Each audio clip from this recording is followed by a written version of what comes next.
Hey everybody, we got Anthony Ballard Jr. here. He's going to speak a little bit about his program. He is the bear biologist for the state of Mississippi. Uh, known Anthony for a couple of years. And Anthony, tell us where you based out of? Based out of Brandon, where I'm Brandon. from. Yes, sir. Okay. Now, when you get if somebody calls you and say, "Hey, I got a bear," or "I've seen a bear at my place," do you go out and check on it, or you get game wardens do it, or what? Well, it depends on the situation. So if it's a bear that's causing a problem, then it may be something I need to actually go out in person. If it's something that's, I've got a bear getting in my trash or something like that, then it's usually, I give them some suggestions.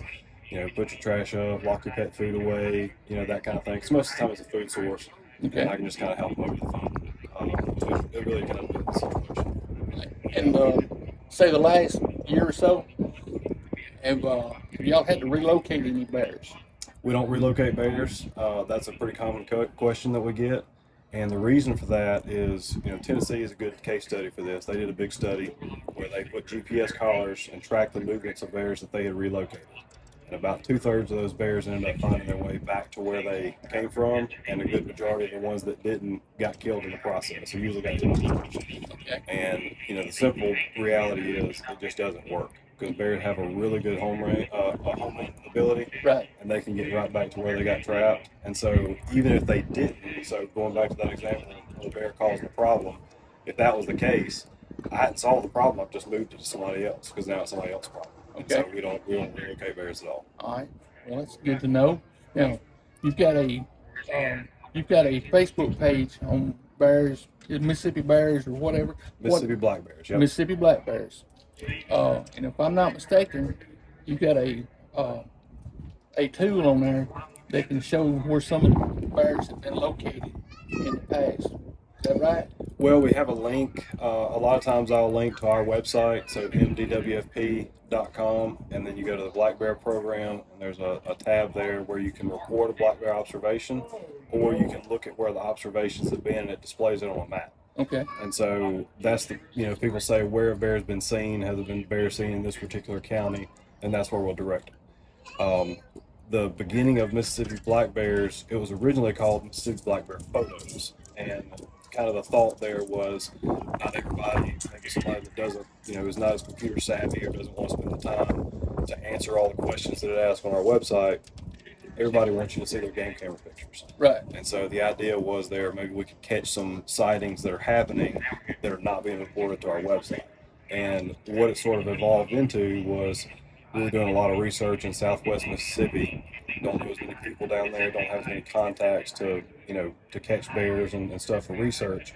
So it kind of became a repository for me where if it's somebody that posted a game camera picture, it was recent, it was in an area that we wanted to trap, then I could reach out to that person and say, hey, would you mind us coming on your land?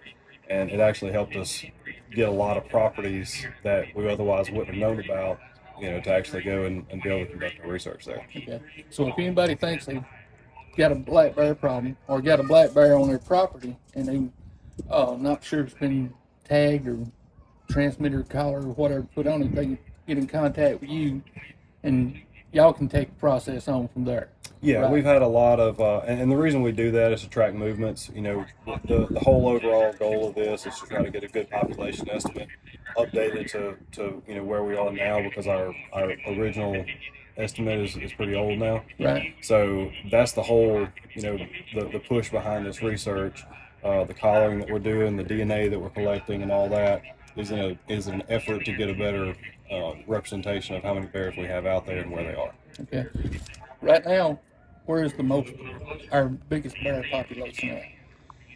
See, that's kind of tough because a lot of our research was done in the South Delta, so just north of Louisiana. Just north of Vicksburg. Right. And so, there's a pretty dense population there. But, Claiborne County along Fort Gibson, Bayou Pierre area. Yeah. There's a lot up and down the Big Black right through there.